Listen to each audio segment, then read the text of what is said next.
अपने दोस्तों को वो जमीन प्रधानमंत्री देना चाहते हैं, ये मेरा सीधा आरोप है। मैं घुमा फिरा के बात नहीं करता, क्योंकि इस वक्फ के कानून के बाद 90 साल पुराना जैन धर्म का मंदिर वहां गिरा दिया गया मुंबई के अंदर। अदीब साहब का बहुत बहुत शुक्रिया कि उन्होंने ये प्रोग्राम रखा, लेकिन मैं ये बैनर पढ़ रहा था कि IMCR और APCR public meeting on protecting Waqf lands. अब मुझे लगता है कि आगे आपको ये जैन टेम्पल लैंड्स भी लिखवाना पड़ेगा, उसके बाद टेम्पल लैंड्स भी लिखवाना पड़ेगा, फिर आपको गुरुद्वारा लैंड्स भी लिखवाना पड़ेगा और चर्च के लैंड्स भी लिखवाना पड़ेगा, क्योंकि इस वक्फ के कानून के बाद 90 साल पुराना जैन धर्म का मंदिर वहां गिरा दिया गया मुंबई के अंदर। बोध गया में लड़ाई चल रही है कि वहां पे भी कमेटीज में उनके जबरदस्ती गैर बौद्ध को उसमें शामिल किया गया है। तो ये लड़ाई यहां तक सिर्फ सीमित रहने वाली नहीं है, और मैंने पार्लियामेंट में भी कहा था और यहां पे भी इस बात को कह रहा हूं कि इसके पीछे का जो बड़ा मकसद है, क्योंकि वक्फ की जमीनें सब प्राइम लोकेशंस पे हैं, तो उन सारी जमीनों को कब्जा करके अपने दोस्तों को वो जमीन प्रधानमंत्री देना चाहते हैं। ये मेरा सीधा आरोप है, मैं घुमा फिरा के बात नहीं करता, एकदम सीधा आरोप। और ये इसके पीछे का मकसद यही है, और आगे यही चर्च के साथ होगा, मंदिरों के साथ होगा। अयोध्या में अडानी को 23,000 एकड़ जमीन रक्षा विभाग की दी गई है, उसमें तो बाबाओं का भी नाम है। आपने एक कानून इस देश के अंदर बनाया, अभी हमारे साथी सांसद संविधान की बात करके गए, संविधान में कुछ आपको मौलिक अधिकार दिए गए जिसमें कहा गया कि इसमें कोई परिवर्तन नहीं होगा, ये तो आपका फंडामेंटल राइट्स है। और संविधान की धारा 25 से लेकर 28 तक 29 तक ये बताती है कि हिंदुस्तान में रहने वाले हर नागरिक को अपनी धार्मिक मान्यताओं के हिसाब से पूजा करने की, अर्चना करने की, उपासना करने की, इबादत करने की, प्रेयर करने की, गुरु ग्रंथ साहब का पाठ करने की पूरी आजादी है, और अपनी धार्मिक संपत्तियों के प्रबंधन की पूरी आजादी है। इसमें कोई नरेंद्र मोदी और कोई बीजेपी वाला कुछ नहीं कर सकता। ये कानून हमको बाबा साहब डॉक्टर भीमराव अंबेडकर के द्वारा लिखे गए संविधान से मिला है, और ये बिल एक गैर संवैधानिक बिल है, इसलिए हम इसका विरोध कर रहे हैं। ये एक अनकॉन्स्टिट्यूशनल बिल है। और अभी सिन्हा साहब जब यहां पे बोल रहे थे, वो कह रहे थे कि एक प्रोपेगेंडा फैलाया गया इस बिल के लाने के पहले पूरे देश में। हिटलर के प्रचार सचिव का जिक्र भी उन्होंने किया। क्या क्या कहा गया? मैं जेपीसी का मेंबर था वक्फ कमेटी में, तो कहा गया कि साहब जिस भी जमीन को मुसलमान चाहे उसको वक्फ घोषित कर दे, और वक्फ बोर्ड कहता है ये वक्फ हो गई तो वक्फ हो गई। तो जब वक्फ बोर्ड के लोग आए वहां पे और सेंट्रल गवर्नमेंट के भी ऑफिसर बैठे हुए थे, तो हमने कहा कि ऐसा है क्या? कहने लगे नहीं साहब। हमने कहा तो क्या प्रक्रिया है? तो कहने लगे कि जिसकी जमीन है वो एक फॉर्म भरेगा, उस फॉर्म को भर के देगा कि हम ये अपनी जमीन वक्फ करना चाहते हैं, और उसके बाद आपत्ति के लिए एक समय दिया जाएगा कि ये जमीन, इंस्पेक्टर उसको जांच करेगा, सर्वेयर उसकी जांच करेगा, और आपत्ति के लिए निश्चित समय दिया जाएगा कि अगर किसी को इस जमीन के दान में कोई आपत्ति है तो अपनी आपत्ति दर्ज करा सकता है। उसके बाद वो समय निकल जाने के बाद वो संपत्ति वक्फ में दर्ज की जाती है। ये प्रक्रिया है। हमने कहा दूसरा, कह रहे साहब ये 6 महीने के अंदर कागज देना होगा। तो एक सुप्रीम कोर्ट का एफिडेविट मिला वहां पे, जेपीसी के मीटिंग के दौरान जावेद भाई थे, आपने देखा होगा। गवर्नमेंट ऑफ इंडिया ने, यानी कि भारत सरकार ने, नरेंद्र मोदी जी की सरकार ने 2022 में सुप्रीम कोर्ट में लिख के दिया है कि हिंदुस्तान की 99.2% संपत्ति ऑनलाइन हो चुकी है, वामसी पोर्टल पे इसको डाल चुके हैं, ये सारी जांच हो चुकी है, ये सब पंजीकृत हो चुकी है और ये सारी की सारी प्रॉपर्टी रजिस्टर्ड है, इसके कागजात चेक किए जा चुके। तो हमने कहा फिर आपको क्यों कागज चाहिए?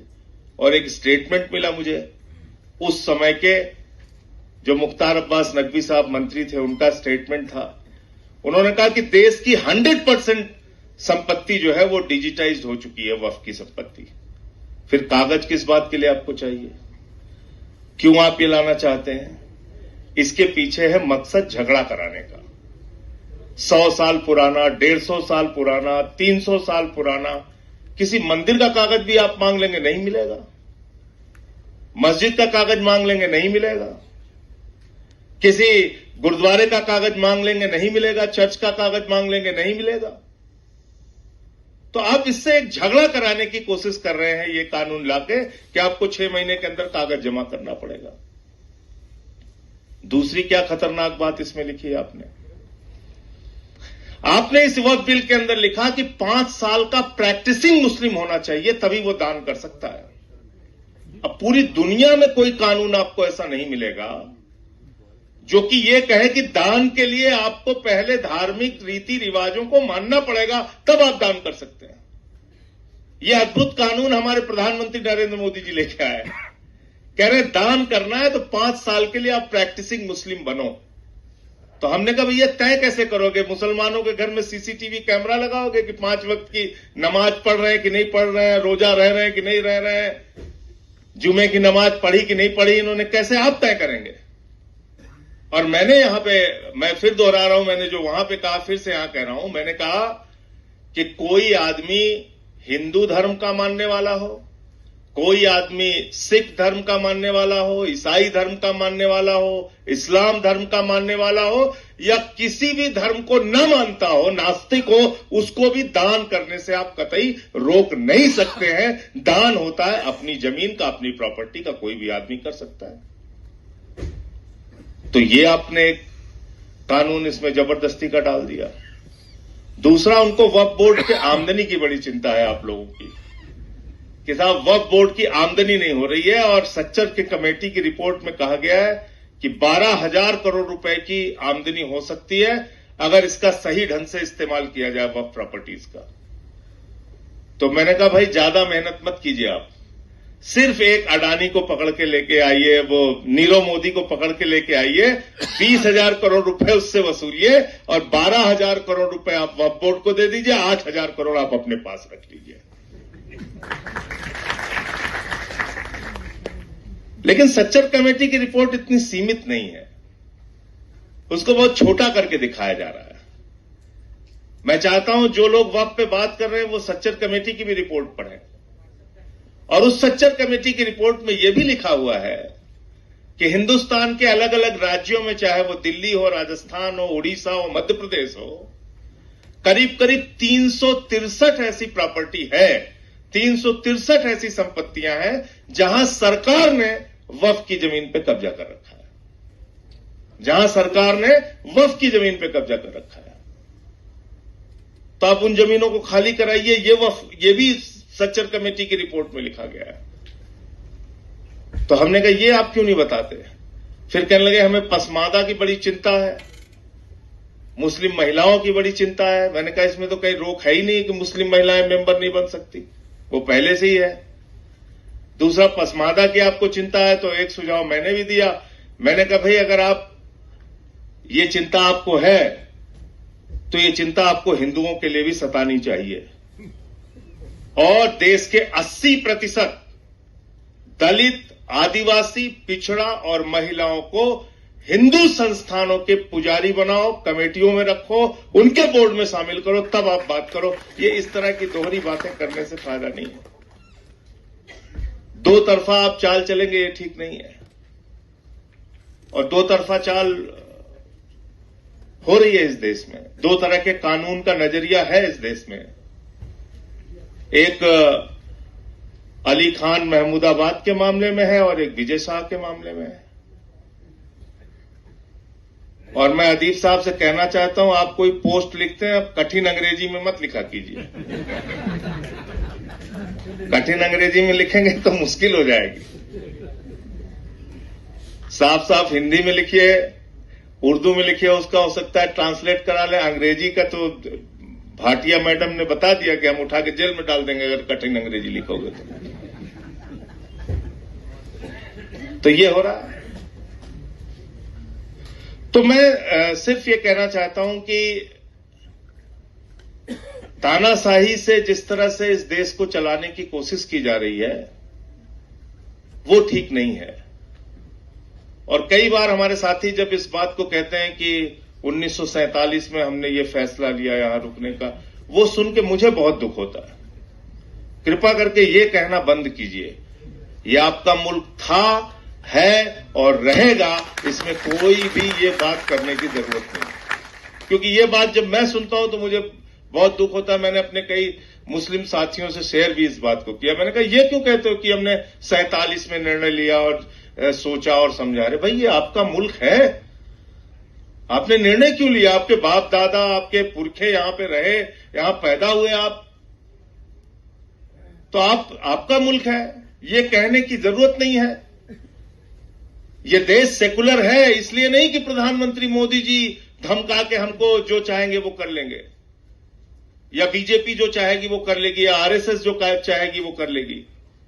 ये देश सेकुलर है और अपने मिजाज से, अपने विचारों से सेकुलर है।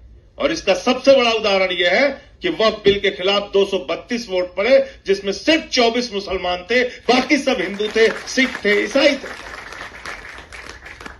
95 वोट राज्यसभा में पड़े, जिसमें मुश्किल से 5 और 6 मुसलमान रहे होंगे, बाकी सब हिंदू थे, सिख थे, ईसाई थे।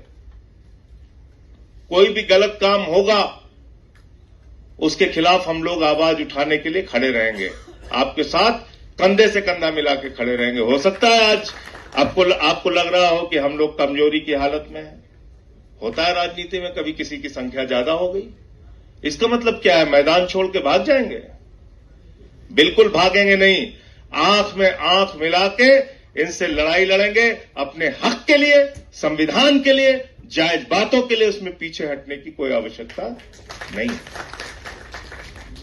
तो इसलिए मुझे लगता है ये कहना बिल्कुल बंद करना चाहिए कि हमने 47 में फैसला लिया। ये आपका ही मुल्क है, आपने क्या फैसला लिया? आपका मुल्क है ये, और ये एक सेकुलर मुल्क है। ये संख्या बल का खेल तो बदलता रहता है।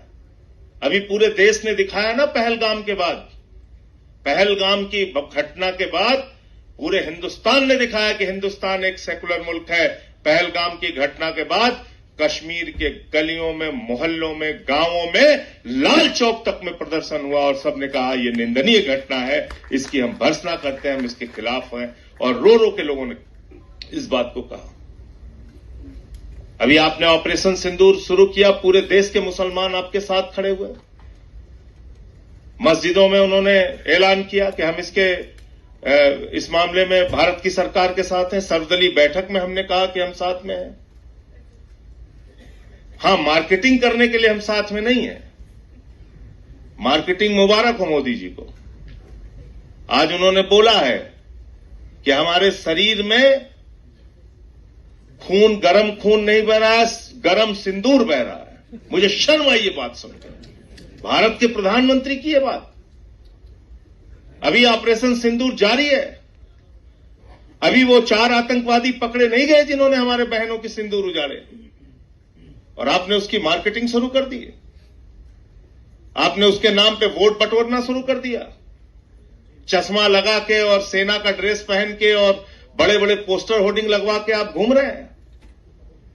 सर्वदलीय बैठक में आपको आने की फुर्सत नहीं है। आप बिहार के चुनाव में जाके रैली संबोधित कर रहे हैं, फिल्मी सितारों को संबोधित कर रहे हैं मुंबई में, केरल में उद्घाटन कर रहे हैं, आंध्र में उद्घाटन कर रहे हैं। 73 देशों की आपने यात्रा की, 124 बार विदेश की यात्रा की। आपको अब समझ में आया कि सर्वदलीय संसदीय दल भेजना चाहिए। पुलवामा की घटना के बाद सर्वदलीय संसदीय दल क्यों नहीं भेजा गया? उरी की घटना के बाद क्यों नहीं भेजा गया? गलवान घाटी की घटना के बाद क्यों नहीं भेजा गया? क्योंकि तब आपको लग रहा था कि 3 बार दिन में सूट बदल के और विदेशों में जा जाके घूमेंगे और कुंभ के मेले में बिछड़े हुए भाई की तरह गले मिलते रहेंगे तो इससे बहुत अच्छी विदेश नीति हो जाएगी। विदेश नीति इससे नहीं होती है। विदेश नीति होती है कि जब आप अपने देश के अंदर ऐसा माहौल बना के पैदा करते हैं जिससे पूरी दुनिया आपकी तरफ देखे और आपके समर्थन में खड़ी हो, तब वो उसमें आपको सफलता मिलती है। तब आपकी आवाज में दम होता है, तब आपकी आवाज में दम होता है। तो इसलिए वक्त बहुत ज्यादा हो गया। मैं सिर्फ इतना कहना चाहता हूं कि इस लड़ाई में, कानूनी लड़ाई भी इसकी चल रही है, इस लड़ाई में हम लोग पूरी तरीके से आपके साथ हैं और ये गैर संवैधानिक बिल है। मैंने जेपीसी में भी इसका विरोध किया, पार्लियामेंट के अंदर भी विरोध किया। जब भी आपने बुलाया आपके साथ आकर इसका विरोध किया, आगे भी जब आप बुलाएंगे आपके साथ खड़े होके इसका विरोध करेंगे, लोकतांत्रिक ढंग से, संवैधानिक तरीके से, और जो अपने अधिकार हैं उसको लेके आगे बढ़ेंगे। बहुत बहुत शुक्रिया कि आपने मुझे यहां बुलाया और अपनी बात कहने का मौका दिया। बहुत बहुत धन्यवाद।